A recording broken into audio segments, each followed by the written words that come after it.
السلام علیکم ورحمۃ اللہ وبرکاتہ۔ معزز ساتھی، امید آپ سب خیریت سے ہوں گے۔ اپنے اس نئے سلسلے کے حوالے سے ہم آج کچھ نئے اشعار لے کر آئے ہیں۔ حضرت علی رضی اللہ تعالیٰ عنہ کے اشعار ہیں، اور اس میں وہ یہ بتا رہے ہیں کہ یتیم اصل میں ہوتا کون ہے۔ تو آئیے ذرا اشعار کی طرف چلتے ہیں، پہلے دیکھتے ہیں ان کو کیا فرمایا۔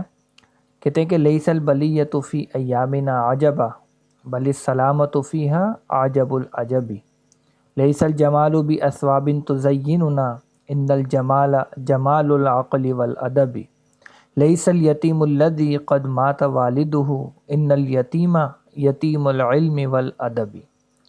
آئیے اس کا ترجمہ کرنے کی کوشش کرتے ہیں۔ فرماتے ہیں کہ لیس البلیۃ فی ایامنا عجبا، یعنی ہمارے زمانے میں، ہمارے ایام میں آفت کوئی عجیب چیز نہیں ہے۔ یعنی آج کل کے ایام میں کوئی مشکل آ جائے، کوئی آزمائش میں آ جائے تو کوئی عجیب بات نہیں ہے، بلکہ کہتے ہیں بلکہ السلامۃ فیہا عجب العجبی، یعنی بلکہ سلامتی اس زمانے میں سب سے زیادہ عجیب چیز ہے۔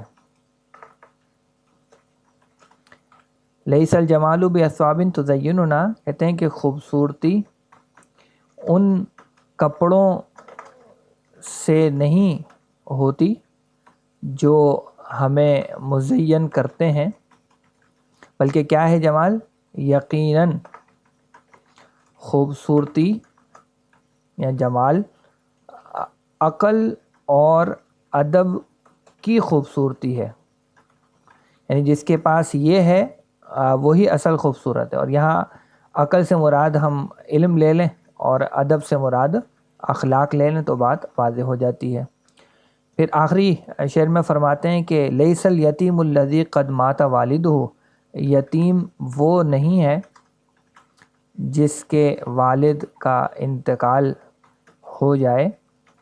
تو پھر سوال ہے کہ یتیم کون ہے؟ تو بتایا کہ ان الیتیم یتیم العلم والادب، بے شک یتیم وہ ہے جو علم اور ادب، یہاں ادب سے مراد پھر وہی اخلاق ہے، علم اور ادب کا یتیم ہے، یعنی جو ان چیزوں سے محروم ہے وہ اصل میں یتیم ہے۔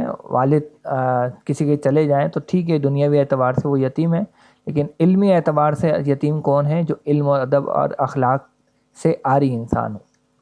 تو بڑی پیاری بات ان اشعار میں حضرت علی رضی اللہ تعالیٰ عنہ نے فرمائی ہے کہ آج کل کے زمانے میں آزمائشوں کا آ جانا کوئی عجیب بات نہیں ہے، بلکہ آج کل تو سلامتی میں جو شخص ہے وہی واقعتاً بڑی عجیب سی بات ہے۔ اور خوبصورتی کپڑوں سے نہیں ہے، ظاہری بناؤ سنگھار سے نہیں ہے، اصل خوبصورتی تو ہے عقل اور ادب کی، علم اور اخلاق کی۔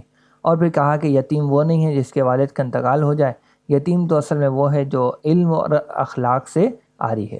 اللہ تعالیٰ مجھے اور آپ کو یہ علم اور یہ اخلاق حاصل کرنے اور ان کو اپنے عمل میں لانے کی توفیق عطا فرمائے۔